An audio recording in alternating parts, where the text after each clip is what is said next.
Hi welcome back to my channel. ఈరోజు కథ నా మజిలీ నువ్వే 10వ భాగాన్ని వినేద్దాం.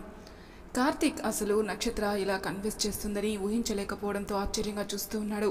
తను అలా చూస్తూ ఉండగానే నక్షత్ర కార్తీక్ కళ్ళలోకి చూస్తూ ఏంటి బావా ఏం మాట్లాడలేదు అని అడిగింది. తన మాటలకి స్లోలోకి వచ్చి ఆ మూమెంట్ని ఎంజాయ్ చేస్తూ నక్షత్రాన్ని దగ్గరికి తీసుకుని నుదుటి మీద ముద్దు పెట్టి హక్ చేసుకున్నాడు. అలా ఇద్దరు ఒకరి కళ్ళల్లో ఒకరి కౌగుల్లో ఒకరు సేదతీరుతూ ఉండగా ఇదంతా గమనిస్తూ ఉన్న మహా చిన్నగా దగ్గుతూ శిరీష గారితో అమ్మా ఎటు అన్నయ్యకి స్టడీస్ అయిపోయాయి కదా, వీళ్ళకి పెళ్లి చేసేస్తే బెటర్, మా స్టార్ బేబీ పెళ్ళయ్యాకైనా చదువుకుంటుందిలే అనగానే కార్తీక్ నక్షత్ర దూరం జరిగారు. వెంటనే కార్తీక్ మహా చెవి మెలిపెడుతూ ఏంటే కోతి, నీకు ఈ మధ్య కోతి పనులు ఎక్కువైపోయాయి అని అనగానే మహా తన నుండి విడిపించుకొని అప్పుడే అక్కడికి వచ్చిన అనిల్ గారి వెనక్కి వెళ్ళి చూడు నాన్న అన్నయ్య నన్ను కొడుతున్నాడు అని కంప్లైంట్ చేయగానే వాళ్ళ అల్లరికి ఆయన నవ్వుతూ కార్తీక్ని ఏంటి నాన్న ఇది, చెల్లిని అలా కొట్టకూడదు అని చెప్పగానే కార్తీక్ కోపం నటిస్తూ వెళ్ళి సోఫాలో కూర్చున్నాడు. మహా తనని ఎలా చూసినా నవ్వుతూ వెళ్ళి తన పక్కన కూర్చొని చెక్కలి గింతలు పెట్టడం మొదలుపెట్టింది. ఇక కార్తీక్ నవ్వు ఆపుకోలేక నవ్వుతూ మహాని హక్ చేసుకొని నువ్వు నిజంగానే కోతివే అన్నాడు. కాసేపటికి శిరీష గారు మహాని అమ్మ మహా మీ వదినమ్మకి రూమ్ చూపించు, ఈలోగా నేను వంట పూర్తి చేసొస్తాను అని చెప్పగానే మహా కార్తీక్ దగ్గర నుంచి శిరీష గారి దగ్గర వచ్చి నడుం మీద 2 చేతులు పెట్టుకుని నాకేం అవసరం అమ్మా, తన పెళ్ళానికి తనే చూపించుకుంటాడు ఏ అన్నయ్య అని కార్తీక్ వైపు తిరగగానే అప్పటికే కార్తీక్ కొట్టడానికి తన వైపు రావడం గమనించి శిరీష గారి వెనక దాక్కుని ఇప్పుడే చెబుతున్నా ఆగన్నయ్య, లేకపోతే నేను కూడా ఇక్కడ 10 రోజులుంటాను, ఏదో ఒకరోజు కాఫీలో ఉప్పు కలిపిచ్చేస్తాను అని బెదిరించగానే కార్తీక్ గట్టిగా నవ్వుతూ మహా చేయి పట్టుకుని ముందుకు లాగి ఏంటి బంగారం మళ్ళీ చెప్పు అనగాని మహా కార్తీక్ని కొడుతూ అంటే నేను చెయ్యలేనన్నా అని ఏడుపు మొహం పెట్టింది. వాళ్ళిద్దరిని అందరూ అలా చూసి మనస్ఫూర్తిగా నవ్వుకున్నారు. శిరీష గారు కార్తీక్ని రూమ్ చూపించమనడంతో తను నక్షత్రాన్ని తీసుకొని రూమ్ చూపించడానికి వెళ్ళాడు. ఇక్కడ మహా శిరీష గారు వంట పనిలో బిజీ అయిపోయారు. కార్తీక్ నక్షత్రకి రూమ్ చూపించి బుజ్జి ఇదే రూమ్, మహా కూడా నీతోనే ఉంటుంది అని చెప్పగానే నక్షత్ర కార్తీక్ని మెరిసే కళ్ళతో చూస్తూ నిజంగా అని అడిగింది. కార్తీక్ నవ్వుతూ హా అన్నాడు. ఆర్యన్ ఏదో బిజినెస్ పని మీద బెంగళూరు వెళ్ళాడు, వాడు రావడానికి 10 రోజులు పడుతుంది, అందుకే మహాని ఒంటరిగా ఉంచడం ఇష్టం లేక ఇక్కడికి పంపించాడు. మహా నిన్న ఈవినింగ్ వచ్చింది, నువ్వు కూడా వస్తున్నావని తెలిసాక ఆ కోతి చాలా ఎక్సైట్ అయింది, పొద్దున్నే నేను నిద్ర లేచే వరకు చంపేసింది, లేచిన దగ్గర నుండి తొందరగా వెళ్ళని ఒకటే గొడవ అని చెప్తుండగా నక్షత్ర గట్టిగా నవ్వుతూ ఉండడంతో కార్తీక్ నక్షత్ర నడుం చుట్టూ చేతులేసి దగ్గరికి లాక్కొని నువ్వు నవ్వుతుంటే ఇంకా బాగుంటావురా బుజ్జి అని చెప్పగానే అప్పటికే కార్తీక్ అలా చేయడంతో బిగిసిపోయి ఉన్న నక్షత్ర బ్లష్ అవుతూ తలదించుకొని మాటలు కూడా తీసుకొని వదులు బావా అని చెబుతుండగానే కార్తీక్ నక్షత్ర చెవి దగ్గరగా వచ్చి ఇన్ని రోజులు నువ్వు ఎప్పుడెప్పుడు కన్విన్స్ చేస్తావా అని వెయిట్ చేశా బుజ్జి, ఇక నీకు దూరంగా ఉండడం నా వల్ల కాదు అని కొంచెం హస్కీ వాయిస్తో చెప్పగానే నక్షత్ర శరీరానికి కార్తీక్ శ్వాస వేడిగా తగలగానే గుండె వేగం పెరిగిపోతూ ఉంది. వెంటనే తను సవాలించుకొని కార్తీక్ నుండి విడిపించుకోవడానికి ట్రై చేస్తూ ఉంది. కానీ కార్తీక్ పట్టు నుండి విడిపించుకోవడం చాలా కష్టంగా ఉంది. తన తిప్పలు చూసి కార్తీక్ నవ్వుకుంటూ బుగ్గు మీద పెట్టి ఫ్రెష్ అయ్యిరా బుజ్జి అని చెప్పి వెళ్ళిపోయాడు. నక్షత్ర నవ్వుతూ కార్తీక్ వెళ్ళిన వైపు చూస్తూ ఉండిపోయింది. కాసేపటికి ఫ్రెష్ అయి వచ్చి అందరూ డైనింగ్ టేబుల్ దగ్గర కూర్చున్నారు. అందరూ ఇక్కడే ఉన్నాం కదా అని మహా బలవంతం చేయడంతో శిరీష గారు కూడా వాళ్ళతో కలిసి కూర్చున్నారు. అలా మాట్లాడుకుంటూ బ్రేక్ఫాస్ట్ పూర్తి చేశారు. తర్వాత మహా నక్షత్రాన్ని తీసుకుని కార్తీక్ మ్యూజిక్ ఇన్స్టిట్యూట్ దగ్గర డ్రాప్ చేశాడు. అలా లోపలికి వెళ్తున్న మహాని ఆపి గట్టిగా హక్ చేసుకొని చాలా థ్యాంక్స్ మహా, నీ వల్లే ఈరోజు బావతో నా మనసులో మాట చెప్పగలిగాను అనగానే మహా తన నుండి విడిపించుకొని చేతులు నొక్కుంటూ ఏంటే స్టార్ బేబీ ఇంత గట్టిగా హక్ చేసుకున్నావు, నేను నీ మొగుణ్ణి కాదు నీ అర్ధ మొగుణ్ణి సరిగా చూడు అనగానే నక్షత్ర సిగ్గుపడుతూ తలదించుకుంది. తర్వాత క్లాస్కి వెళ్ళిపోయారు. సాయంత్రం వీళ్ళు ఇంటికి రాగానే అక్కడ హాల్లో ఉన్న జన సమూహాన్ని చూసి షాక్ అయ్యారిద్దరు. వాళ్ళని చూసి మీరెప్పుడొచ్చారు అని అడిగారు. అందరూ ఒక్కసారిగా వీళ్ళ వైపు చూసి నవ్వుతూ చాలాసేపు అయిందని చెప్పారు. అప్పుడే అక్కడికి వచ్చిన శిరీష గారు మహా నక్షత్రాలతో వెళ్ళి ఫ్రెష్ అయ్యి రండిరా, పాపం వాళ్ళు మీకోసం చాలాసేపు నుండి వెయిట్ చేస్తున్నారు అని చెప్పడంతో వెంటనే ఇద్దరు ఫ్రెష్ అవ్వడానికి వెళ్ళిపోయారు. కాసేపటికి ఇద్దరు బయటకు వచ్చి చూస్తే అక్కడ ఎవరూ కనపడలేదు. శిరీష గారు వాళ్ళని అలా చూసి నవ్వుకుంటూ అందరూ టెర్రస్ మీద ఉన్నారు అనడంతో ఇద్దరు పైకి వెళ్ళారు. అక్కడ రౌండ్గా మ్యాట్రెస్ అరేంజ్ చేసి ఉంది. దాని మీద అభి, శివ, భరత్, రేవంత్, కార్తీక్, రామ్, సౌమ్య కూర్చొని ఉన్నారు. వాళ్ళందరూ వీళ్ళిద్దరిని చూడగానే రమ్మని పిలవడంతో వీళ్ళిద్దరూ వెళ్ళి కూర్చున్నారు. మహా రామ్ రేవంత్ మధ్యన కూర్చుంది. నక్షత్ర కార్తిక్ పక్కన కూర్చుంది. ముందుగా మహా ఏం చేయడానికి ఇదంతా అని అడిగింది. ఆ మాటకి కార్తిక్ కాసేపు కోతిలా కాకుండా మనిషిగా ఆలోచించు, అప్పుడు అర్థమవుతుంది అన్నాడు. ఆ మాటకి అందరూ ఒక్కసారిగా నవ్వేశారు. 18 నెలల తర్వాత కాలేజీ గ్రౌండ్లో చెమటలు కక్కుతూ ఆయాసపడుతూ మంచి ఫోకస్తో బాస్కెట్బాల్ ఆడుతున్నారు కొంతమంది అబ్బాయిలు. కానీ అందరి చూపు షార్ట్స్ వేసుకొని ఆడుతున్న అందాల రాకుమారుడైన రామ్ వైపే ఉంది. ఆడి ఆయాసపడుతూ గేమ్ కంప్లీట్ చేసి వచ్చి అక్కడే ఉన్న బెంచ్ మీద కూర్చొని పక్కనున్న వాటర్ బాటిల్తో ఫేస్ వాష్ చేసుకుంటూ, ఏంటే రౌడీ, పొద్దున్నే మాడిపోయిన మొహం వేసుకుని చూస్తున్నావు, పళ్ళు పటపటలాడిస్తున్నావు, ఏమైంది అని అడిగాడు పక్కనే కళ్ళతో కాల్చేసేలా చూస్తున్న మహాని. కానీ మహా ఎలాంటి సమాధానం చెప్పకుండా మౌనంగానే ఉంది. తను అడిగిన ప్రశ్నకి మహా నుండి ఎలాంటి సమాధానం రాకపోవడంతో తలెత్తి మహా చూస్తున్న వైపే చూస్తాడు. మహా ఎదురుగా ఒక అమ్మాయిని తినేసేలా చూస్తుంది. అక్కడ ఒక అందమైన అమ్మాయి రెప్ప వేయడం మరిచి తెగ మెలికలు తిరుగుతూ రామ్కి సైట్ కొడుతూ ఉంది. ఆ అమ్మాయిని చూడగానే రామ్ మైండ్లో ఒక ఆలోచన వచ్చి, రౌడీ, ఆ అమ్మాయి భలే ఉంది కదా అని అడిగాడు. అంతే, అప్పటి వరకు అణిచిపెట్టుకున్న కోపం కట్టెలు తెంచుకొని రామ్ వైపు కోపంగా చూసి కొట్టడం మొదలుపెట్టింది. తను కొడుతుందని ముందే ఊహించిన రామ్ తనకి దొరకకుండా గ్రౌండ్ అంతా పరిగెడుతూ మహాని ఉడికిస్తూ ఉన్నాడు. ఇదంతా చూస్తూ తెగ నవ్వుకుంటున్నారు కార్తిక్, నక్షత్ర, రేవంత్. ఎంతసేపటికి రామ్ దొరకకపోవడంతో మహా అలసిపోయి అక్కడే బెంచ్ మీద సెటిల్ అయిపోయింది. ఇక తన దగ్గర ఓపిక అయిపోయిందని అర్థమైన రామ్ వెళ్ళి మహా పక్కన కూర్చొని తన భుజం చుట్టూ చెయ్యి వేసి, ఎందుకే నన్ను వేరే అమ్మాయిని చూస్తే అంత ఒడుక్కుంటావు? నేనున్న అందానికి అమ్మాయిలు ఆ మాత్రం సైట్ కొట్టుకుంటారు, కనీసం వాళ్ళకి ఆ ఛాన్స్ అయినా ఇవ్వాలి కదా అనగానే తన మాటలన్నీ వింటున్న మహా మాత్రం ఎలాంటి రియాక్షన్ లేదు, తలదించుకొని ఉంది. కానీ ఆ మాటలు విన్న కార్తిక్ షాక్ అయి కళ్ళు పెద్దవి చేసి చూస్తూ, ఒరేయ్ సైలెంట్ సింహం, నువ్వేనా ఇలా మాట్లాడేది? నీలో ఈ యాంగిల్ కూడా ఉందా అని అడిగాడు. కార్తిక్ మాటలకి రామ్ నవ్వుకుంటూ మహాని ఇంకా దగ్గరికి తీసుకొని, ఆపరా, నీకు తెలుసు కదా నన్ను ఇది ఈ 2.5 సంవత్సరాలతో ఎంతగా మార్చేసిందో.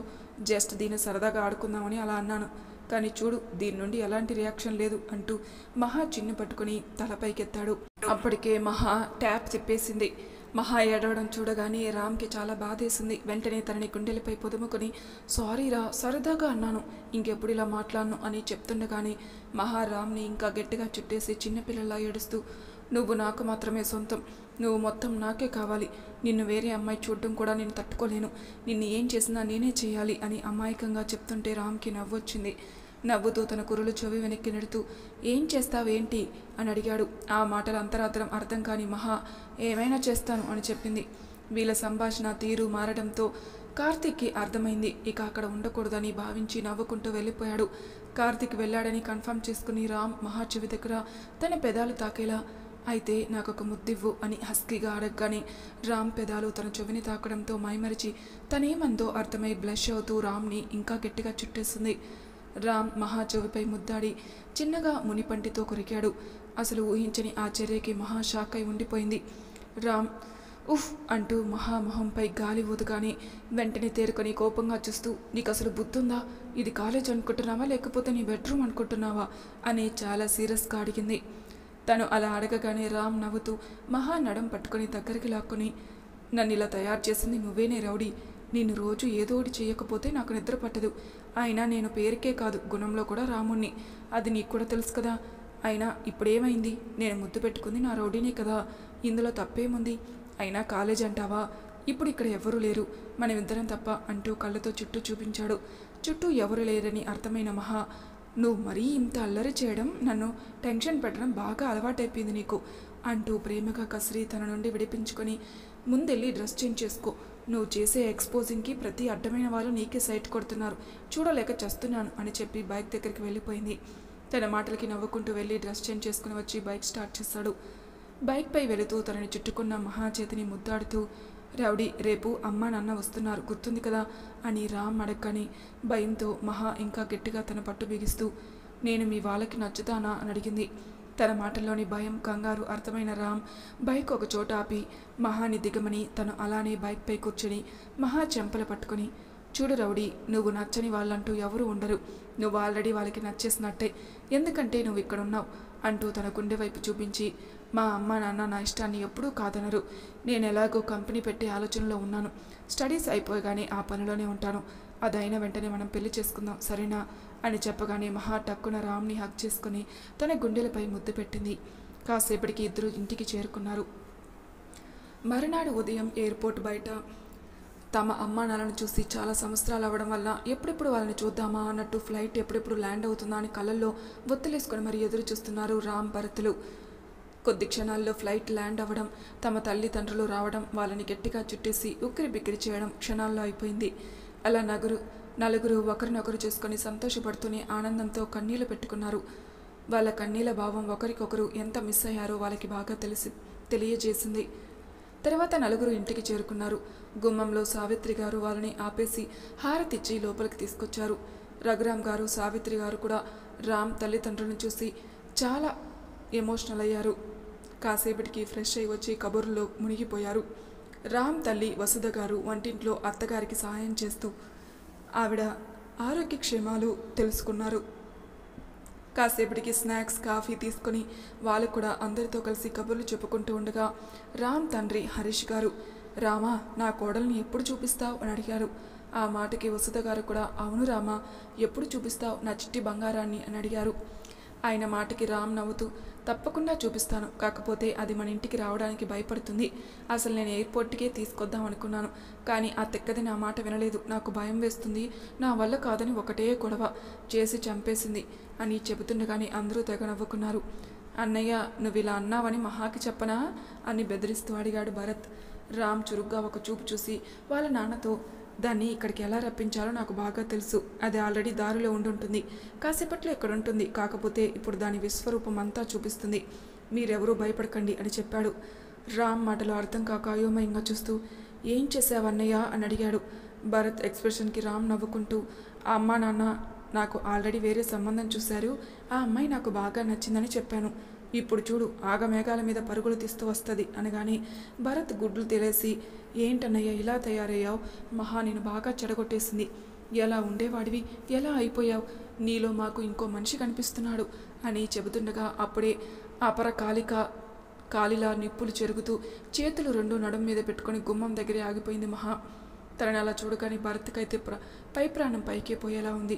వాళ్ళ నాన్నని గట్టిగా పట్టుకుని చేతిలో ఆయుధం లేని కాళికాదేవిలా ఉన్న మహాని చూసి, వదినమ్మ మీ అమూల్ బేబీ చేసిన పనికి నాకు ఎలాంటి సంబంధం లేదు, ఈ విషయంలో నేను అమాయకుణ్ణి, మీ గొడవల్లో నన్ను లాగొద్దే తల్లి అని దండం పెట్టి వాళ్ళ నాన్నని గట్టిగా చుట్టేశాడు. భరత్ మాటలకి అందరూ తెగ నవ్వుకుంటూ మహాని చూశారు. రెడ్ అండ్ బ్లూ కాంబినేషన్లో అందమైన లంగావని వేసుకుని మెడలో సింపుల్గా చిన్న నెక్లెస్, చెవులకి జుంకాలు, నుదుటిన బొట్టు, దాని కింద కుంకుమ, చూడ్డానికి సింపుల్గా ఉంది కానీ అందమైన మేనిచాయితో పట్టపగలే చందమామలా మెరిసిపోతుంది. కోపంలో ఉండడం వల్ల ముక్కంతా ఎరిపెక్కి చూడ్డానికి బుజ్జికొక్క పిల్లలా చాలా క్యూట్గా ఉంది. తనని అలా చూడగానే రామ్ గుండెల మీద చెయ్యి వేసుకుని, చంపుతున్నావు కదే రాక్షసి, నిజంగానే నువ్వు అందాల రాక్షసివే, నేను ఇలా చూస్తుంటే గట్టిగా హాగ్ చేసుకుని ఆ ఎర్రగా ఉన్న ముక్కుని కొరికేయాలనుంది, దొంగ మొహమ, కావాలని ఇలా రెడీ అయ్యి వచ్చావు కదే రాక్షసి అనుకుంటూ మురిపెంగా మహాని చూస్తూ ఉండిపోయాడు. మహాని చూసిన వసుధ గారి ఆవిడికి తెలియకుండానే కళ్ళల్లో నీళ్లు తిరిగాయి. ఇన్నేళ్ళుగా ఆవిడ పోగొట్టుకున్నదేదో దొరికినట్టు ఒక పక్క సంతోషంగా మరో పక్క బాధగా ఉంది. వెంటనే మహా దగ్గరికి వెళ్ళి తన గుండెలకి హత్తుకొని అలానే చాలాసేపు ఉండిపోయారు. ఇన్నేళ్ళు ఒక్క శిరీష గారి దగ్గర తప్ప తల్లి ప్రేమని ఎరగని మహా ఒక్కసారిగా ఆవిడ దగ్గరికి తీసుకోవడంతో అప్పటి వరకు తనకున్న కోపమంతా వదిలేసి తను కూడా ఆవిడ చుట్టూ చేతులు బిగించి అడవడం మొదలుపెట్టింది. వాళ్ళని అలా చూసి అక్కడున్న అందరూ చాలా సంతోషపడ్డారు. ఇక రామ్ భరతుల సంతోషానికి అయితే అవధుల్లేవు. కాసేపటికి వసుధ గారు మహాని వదిలి తన కళ్ళు తుడిచి నుదుటిన ముద్దు పెట్టి ప్రేమగా తన తలనిమిరి హరీష్ గారి దగ్గరికి తీసుకెళ్లి ఆయన్ని పరిచయం చేశారు. మహా ఆయన్ని చూడగానే కాళ్ళకి నమస్కరించబోతుండగా ఆయన మహాని ఆపి గుండెలకి హత్తుకొని, తండ్రి దగ్గర బిడ్డ స్థానం ఎప్పుడు ఇక్కడే సీతమ్మ అని చెప్పారు. వాళ్ళు చూపిస్తున్న ప్రేమకి మహాకి మనసంతా ఉక్కిరి బిక్కిరిగా అయిపోయింది. పట్టరానంత సంతోషంగా ఉంది. చాలా కొద్ది సమయంలోనే హరీష్ గారు వసుధ గారితో చాలా బాగా కలిసిపోయింది. ఇక సాయంత్రం అవుతుండగా భోజనాలు కానిచ్చి మళ్ళీ కబుర్లో పడ్డారు. కాసేపటికి మహా ఇక ఇంటికి వెళ్తానడంతో రామ్ని డ్రాప్ చేయమని పంపించారు. రామ్తో ఇంటి బయటికి వచ్చిన మహా అక్కడున్న స్కూటీని చూసి, దాని మీద వెళ్దాం, నేనే డ్రైవ్ చేస్తాను అని గొడవ చేయడంతో ఇద్దరు స్కూటీ మీద స్టార్ట్ అయ్యారు. నైట్ టైం కావడంతో రోడ్డు మీద పెద్దగా జనం కూడా లేరు. మహా మంచి కాన్సన్ట్రేషన్తో స్కూటీ డ్రైవ్ చేస్తుంది. రామ్ సడన్గా వెనుక నుండి మహా నడుం చుట్టూ చేతులు బిగించగానే మహాకి ఒక్కసారిగా గుండెల్లో అలజడి మొదలైంది. నెమ్మదిగా స్కూటీ స్పీడ్ తగ్గించి వణుకుతున్న గొంతులో, ఏంటి రామ్, ఏం చేస్తున్నావు? వదులు అని చెప్పగానే రామ్ ఇంకా తన పట్టు బిగిస్తూ వెనుక నుండి మహాభుజం మీద తల అంచి మత్తుగా, నాకు ఇలాగే బాగుంది రౌడీ, చాలా అంటే చాలా బాగుంది అంటూ మెడవంపుల్లో ముద్దులు పెట్టడం మొదలుపెట్టాడు. రామ్ పెట్టే ముద్దులకి మహాకి ఉక్కిరి బిక్కిరాయి ఊపిరాడక వెంటనే స్కూటీ ఆపేసి బిగుసుకుపోయింది. తనను అలా చూసి రామ్ నవ్వుకుంటూ, ఈసారి ఓణీపై నుండి కాకుండా డైరెక్ట్గా నడుముని తాకగానే రామ్ చేతి స్పర్శకి మహా పరవశంతో మైమరిచి కళ్ళు మూసుకుంది. కొద్ది క్షణాలని తేరుకొని రామ్ నుండి విడిపించుకొని కోపంగా చూస్తూ తన నెత్తి మీద ఒక్కటి మొట్టి, నీకు అసలు ఏమైంది, ఇలా బిహేవ్ చేస్తున్నావు? నీ చేష్టలకి నాకు అసలు ఊపిరి తీసుకోవడం కూడా కష్టంగా ఉంది అని చెప్పింది. మహా నడుము మీద 2 చేతులు పెట్టుకొని అలా సీరియస్గా చెప్తుంటే రామ్కి చాలా ముద్దుగా అనిపించి తన నడుము చుట్టూ చేతులేసి దగ్గరకు లాక్కొని, కోపంలో ఎంత ముద్దొస్తున్నావో రౌడీ అని మహా ముక్కుని చిన్నగా కొరికాడు. రామ్ చేసిన పనికి మహా షాక్ అయి గుడ్లు తెలేసి చూస్తూ ఉండిపోయింది. తను అలా చూసి రామ్ నవ్వుకుంటూ మహాతో కొంచెం ఆడుకుందామని, అయినా ఇప్పటి వరకు నేను అసలైన ముద్దు పెట్టనే లేదు, ఇలా నేను చేసే చిన్ని చిన్ని వాటికే బిగుసుకుపోతున్నావు, పైగా ఏం చేసినా నేనే చేయాలి అంటున్నావు, ఇలా అయితే నీతో కష్టం, ఈసారి నాకు ఎవరు ప్రపోజ్ చేస్తే వాళ్ళకి ఓకే చెప్పేస్తాను అన్నాడు. రామ్ మాటలకి మహా ఇంకా సీరియస్గా చూస్తూ రామ్ కాలర్ పట్టుకుని దగ్గరికి లాక్కొని తన పెదాలతో రామ్ పెదాలను బంధించింది. అసలు ఊహించని ఈ పరిణామానికి రామ్కి షాక్ కొట్టినట్టయి మెదడు మొద్దుబారిపోయింది. కాసేపటికి తేరుకొని మహా ఇస్తున్న తొలి ముద్దులో మాధుర్యాన్ని ఆస్వాదిస్తూ ఆ ముద్దుని ఇంకా కొనసాగించారు. కొద్ది సమయానికి మహా ఆ ముద్దులోని తీవ్రతను తట్టుకోలేక రామ్ నుండి దూరం జరిగి తనని ఫేస్ చేయలేక సిగ్గుతో పక్కకు తిరిగింది. మహాని అలా చూడగానే రామ్ అల్లరిగా నవ్వుతూ తనని దగ్గరికి తీసుకొని, ఫస్ట్ కిస్ ఎక్స్పీరియన్స్ ఎలా ఉంది రౌడీ అని అడిగాడు. రామ్ మాటలకి మహా షాక్ అయి చూస్తూ, నువ్వు మరీ ఇంతలా తయారయ్యావేంటయ్యా అమూల్ బేబీ అని అడుగుతుండగా, నేను ఇలా నీ దగ్గర మాత్రమే ఉండగలని చెప్పాను కదా, నన్ను ఇలా మార్చేసింది నువ్వే, అయినా అంటారు కదా 6 నెలలు సావాసం చేస్తే వాళ్ళు వీళ్ళు వాళ్ళు అవుతారని, ఇదంతా తమరు సావాసమే అంటూ కన్ను కొట్టాడు. రామ్ మాటలకి చేష్టలకి మహా బిత్తరు చూపులు చూస్తూ ఉండిపోయింది. సరే కానీ మీ డాడీ ఎప్పుడొస్తున్నారు అని అడిగాడు. రామ్ ప్రశ్నకి మహా దగ్గర ఎలాంటి సమాధానం లేదు, డల్లుగా చూస్తూ ఉండిపోయింది. ఇక రామ్ ఏం మాట్లాడలేక ఇంటికి తీసుకెళ్ళిపోయాడు. వీళ్ళు అలా ఇంటికి చేరుకోగానే ఆర్యన్ బిజీగా ఫోన్ మాట్లాడుతూ ఉన్నాడు. మహా ఆర్యన్ని చూడగానే వచ్చి తనని చుట్టేసి తన గుండెల్లో తలదాచుకొని మౌనంగా ఉండిపోయింది. ఆర్యన్కి మహా అలా హక్ చేసుకోవడంలోనే అర్థమైంది తనకెందుకో బాధపడుతుందని. ఇక తనని ఏం అడగకుండా తన తలనిమిరి వెళ్ళి రెస్ట్ తీసుకోరా అని చెప్పగానే మహా ఏం మాట్లాడకుండా వెళ్ళిపోయింది. వెళుతున్న మహా వైపే చూస్తుండిపోయాడు రామ్. అలా చూస్తున్న రామ్ భుజం మీద ఆర్యన్ చెయ్యి పడగానే తేరుకొని చూశాడు. ఆర్యన్, రే విజ్జు, అంకుల్ ఆంటీ ఎలా ఉన్నారు అని అడిగాడు. రామ్ చిన్న స్మైల్ ఇచ్చాడు. అవును, మహా నీ దగ్గరికి ఎలా వచ్చింది? ఒంటరిగా ఎక్కడికైనా వెళ్ళాలంటే భయపడుతుంది కదరా అని అడిగాడు. లేదురా, ఒంటరిగా ఏం రాలేదు, పొద్దున్నే రేవంత్ గారికి ఫోన్ చేసి గుడికి తీసుకెళ్ళమని అడిగిందట. వాళ్ళిద్దరు గుళ్ళో ఉండగానే నేను ఫోన్ చేశాను. అక్కడ నుండి కారాలు మిరియాలు నూరుతూ నా దగ్గరకు వచ్చింది. అక్కడ అమ్మా నాన్న లేకపోయి ఉండుంటే ఈరోజు నా పని అయిపోయి ఉండేది అని రామ్ చెబుతుండగానే ఆర్యన్ నవ్వుతూ, అది సరే కానీ ఇంట్లో వాళ్ళకి నా బంగారం నచ్చిందా లేదా అని అడిగాడు. రామ్ చిన్నగా నవ్వి మహా రూమ్ వైపే చూస్తూ, అది బంగారం రా, అది నచ్చని వాళ్ళు ఎవరైనా ఉంటారా అని అడిగాడు. రామ్ మాటలకి ఆర్యన్ మురిసిపోతూ అంతలోనే, అవునరా, మహా ఎందుకు అలా డల్లుగా ఉంది అని అడిగాడు. ఆర్యన్ ప్రశ్నకి రామ్ బాధగా చూస్తూ, నాకు నోటి దురద ఎక్కువై మీ డాడీ ఎప్పుడొస్తున్నారో అని అడిగానురా అని జరిగింది చెప్పాడు. ఓ అంతేనా, కాసేపటికి నార్మల్ అవుతుందిలే, కంగారు పడుకు. అయినా మేమిద్దరం చిన్నప్పటి నుండి తండ్రి ప్రేమకి నోచుకోలేదురా. డాడీ మా చిన్నప్పటి నుండి అత్తయ్య వాళ్ళని వెతుకుతున్నారు. ఇప్పటికీ వాళ్ళ జాడ తెలియలేదు. ఎప్పటికి తెలుస్తుందో ఆ దేవుడికే తెలియాలి. అంతవరకు మా పరిస్థితి ఇంతే. అయినా దానికి నాకు అది తప్ప మాకెవరూ లేరు. మగాన్ని అయినా నాకే ఇంత బాధగా ఉంటే ఆడపిల్ల రాది, దానికి ఇంకెంత బాధగా ఉంటుంది. పైగా ఎంత బాధ ఉన్నా మనసులోనే దాచుకుని బాధపడుతుంది, కానీ ఎట్టి పరిస్థితుల్లోనూ అది బయటికి చెప్పదు అని చెబుతుండగానే ఆర్యన్ కంట్లో సన్నటి కన్నీటి పొర అలుముకుంది. అది గమనించిన రామ్ ఓదార్పుగా ఆర్యన్ భుజంపై చెయ్యేసి, అలా మాట్లాడకురా, దానికి అన్నీ నువ్వే అయ్యి చూసుకుంటున్నావు. నా రౌడీ ఎప్పుడూ చెబుతూ ఉంటుంది, మా అన్నయ్య లేకపోతే నేను లేను, నాకు మా అన్నయ్య తర్వాత ఎవరైనా అని చెప్పి తనని యాక్ చేసుకుని ఓదార్చాడు. తర్వాత రోజు ఉదయం మహా కంగారుగా హాల్ అంతా తిరుగుతూ ఎవరికో ఫోన్ల మీద ఫోన్లు చేస్తుంది. అప్పుడే జాగింగ్ చేసి వచ్చిన ఆర్యన్ మహాని చూసి షూ విప్పుతూ, ఏమైందిరా, పొద్దున్నే అంత టెన్షన్ పడుతున్నావు అని అడిగాడు. మహా అంతే కంగారుగా వచ్చి, అన్నయ్య నిన్నటి నుండి మను ఫోన్ లిఫ్ట్ చేయట్లేదు, నాకు రోజుకి ఒక్కసారైనా ఫోన్ చేసి మాట్లాడేది, అలాంటిది నిన్నటి నుండి ఒక కాల్ లేదు, మెసేజ్ లేదు, చాలా భయంగా ఉందన్నయ్య, మనం ఒకసారి అక్కడికి వెళ్ళి చూసి వద్దాం అన్నయ్య ప్లీజ్ అని చాలా దీనంగా అడిగింది. మహా చెప్పిన మాటలకి ఒక పక్క టెన్షన్గా ఉన్నది. అది బయటికి కనపడనివ్వకుండా కోపం నటిస్తూ సీరియస్గా చూసి, అది ఏదో ఒక పనిలో ఉండుంటుంది, తర్వాత అదే చేస్తుందిలే, నువ్వేం టెన్షన్ పడకు, మనం మాత్రం అక్కడికి వెళ్తే ప్రసక్తే లేదు, వెళ్ళు ఫ్రెష్ అయ్యిరా, కాలేజీకి టైం అవుతుంది అని మరో మాటకి ఛాన్స్ ఇవ్వకుండా తన రూమ్లోకి వెళ్ళిపోయాడు. ఇక్కడ మహాకి మాత్రం ఆర్యన్ చెప్పిన మాటలేమీ బుర్రకెక్కలేదు. అక్కడ మనుకి ఏమవుతుందో అని టెన్షన్ పెరిగిపోతుంది. కానీ తనేం చేయలేని నిస్సహాయ పరిస్థితి. అలానే సోఫా మీద కూలబడింది. మరి తర్వాయి భాగంలో ఏం జరుగుతుందో నెక్స్ట్ ఎపిసోడ్లో తెలుసుకుందాం. అంతవరకు నా ఛానల్ని సబ్స్క్రైబ్ చేయని వాళ్ళు ప్లీజ్ సబ్స్క్రైబ్ చేసుకోండి, లైక్ చేసి షేర్ చేయండి, మీ అభిప్రాయాలు నాకు కామెంట్ రూపంలో తెలియచేయండి. Thank you for listening.